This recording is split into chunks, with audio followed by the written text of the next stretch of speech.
سلام و درود. من مستر راهیم و به ویدیو آپدیت هفتگی جدید 4 تا 10 تیر GTA آنلاین خیلی خوش اومدید. این هفته راکستار تمرکزش رو گذاشته روی بیزنس گارمنت فکتوری و اسید لب. اگه دنبال پول در آوردن باشید میتونید درآمد نسبتا خوبی از این دوتا بیزنس به دست بیارید. پس تا آخر ویدیو همراه من باشید تا از کل تغییرات جدید این آپدیت هفتگی باخبر بشید و متوجه بشید که آیا این آپدیت هفتگی ارزش وقت گذاشتن داره یا نه. حالا دیگه پر انرژی و پر قدرت. میدونم که کانال دوم که کانال بسیار مهمیه رو سابسکرایب کردی و این ویدیو رو هم لایک کردی و کامنت پر انرژیت هم برام گذاشتی. پس دیگه بریم سراغ مهمترین تغییرات این هفته. اگه همچنان جوایز ایونت فاین آرت کالکتر پروگرام رو نگرفتید، این هفته هم فرصت دارید تا اول از همه با ورود به بازی بعد 72 ساعت $500,000 جایزه دریافت کنید. علاوه بر اون این لیموزین داخل سایت وارستاک به صورت کاملا رایگان در دسترسه و اگه هر هایسی رو داخل بازی تکمیل کنید راکستار $1,000,000 تا 72 ساعت آینده به حسابتون واریز میکنه. این لباس نوس آوتفیت هم بهتون داده میشه و اگه اکانت دیسکوردتون رو به راکستار لینک کرده باشید و عضو رسمی سرور دیسکورد راکستار باشید میتونید این لباس رو از بخش دیسکورد ریوارز دریافت کنید. حالا بریم سراغ بهترین روش پول در آوردن این هفته. مأموریت فروش اسید لب داخل فریک شاپ این هفته 2 برابر پول و آرپی میده. همچنین فولیگن جاب های این بیزنس 2 برابر پاداش داره. پس اگه فریک شاپ و بیزنسش یعنی اسید لب رو دارید تقریبا میشه گفت این هفته یکی از بهترین بیزنس هایی هست که میتونید روش تمرکز کنید و پول خیلی خوبی در بیارید.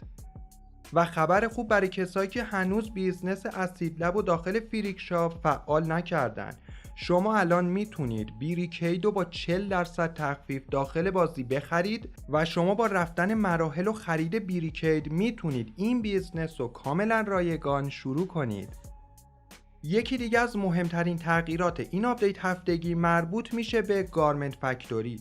این هفته این بیزنس رو میتونید با 40% تخفیف خریداری کنید و اگه این بیزنس رو داشته باشید به FIB فایل دسترسی پیدا میکنید و فایل اولویت داره این هفته همون جوری که میبینید دفاین آرت هستش که 4 برابر پول آرپی میده. همچنین تمام FIB فایل های معمولی هم این هفته 2 برابر پول آرپی میده. یعنی یه جورایی شده یه بیزنس معمولی داخل بازی با این تغییری که مثلا داده. و چالش هفتگی جدید باید 3 تا FIB فایل رو تکمیل کنید تا $100,000 پول دریافت کنید.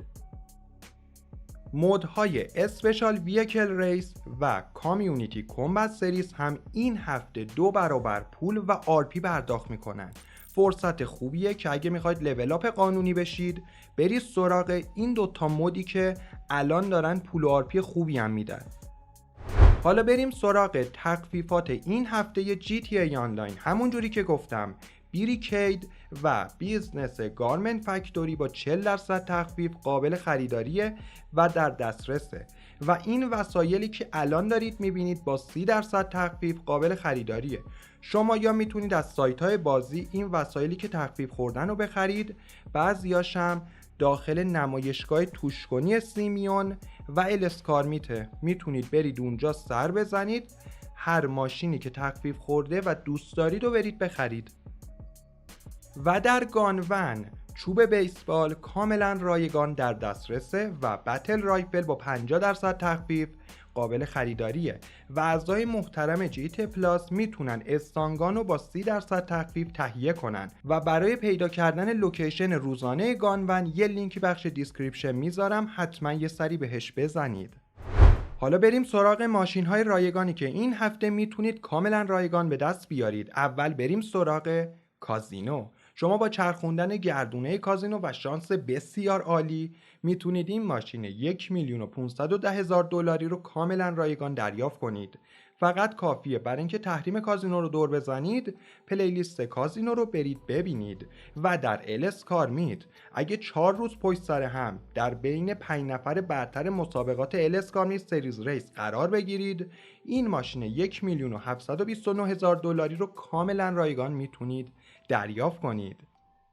و حالا بپردازیم به سلطان بیزنس های به درد نخور داخل بازی، یعنی سالویج یارد. همون جوری که میبینید 3 تا مأموریت این بیزنس تغییر کرده و میتونید برید. همچنان هم هیچ خبری از ماشینی که بتونیم تو گاراژ سیوش کنیم هم نیست، یعنی خیلی وقت این کارو راکستار نکرده. و داداشی و تورگی این بیزنس یعنی گارمنت فکتوری هم فایل اولویت دارش رو که بهتون نشون دادم و این هفته هم 4 برابر پول آرپی میده. ولی خب این هفته حالا قابل استفاده است، ولی ما هفته های بعدی رو باید چی کار کنیم. و در آخر تمامی تایم تریال های بازی هم آپدیت شده، حتما برید سراغ تک تک تایم تریال های بازی، چون اینجوری در سریع ترین زمان میتونید پول و آرپی داخل بازی به دست بیارید.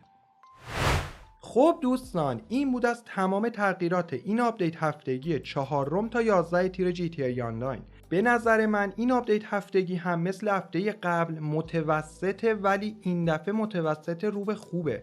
یعنی شما اگه بیزنس اسید لب و یا حتی گارمنت فکتوری رو داشته باشید میتونید بدون لیمیت خوردن، بدون هیچ دردسری پول به دست بیارید. همون جوری هم که میدونید 23 تیر قرار آپدیت بزرگ جی تی ای آنلاین بیاد. درسته پیش خرید جی تی ای 6 اومده، ولی راکستار جی تی ای آنلاین رو قرار نیست ول کنه. پس ما نیاز به پول داریم، پس بهتره که از این فرصت ها استفاده کنیم. حالا نظر شما چیه؟ به نظرتون این آپدیت ارزش وقت گذاشتن داره یا نه؟ نظرتون رو بخش کامنت ها برام بنویسید و مرسی که تا آخر این ویدیو همراه من بودید و از کانال حمایت کردید. لینک دونیت هم اگه دوست داشتید بخش دیسکریپشن میذارم. لایک و کامنت و سابسکرایب یادتون نره. تا ویدیوهای بعدی فعلا بدرود.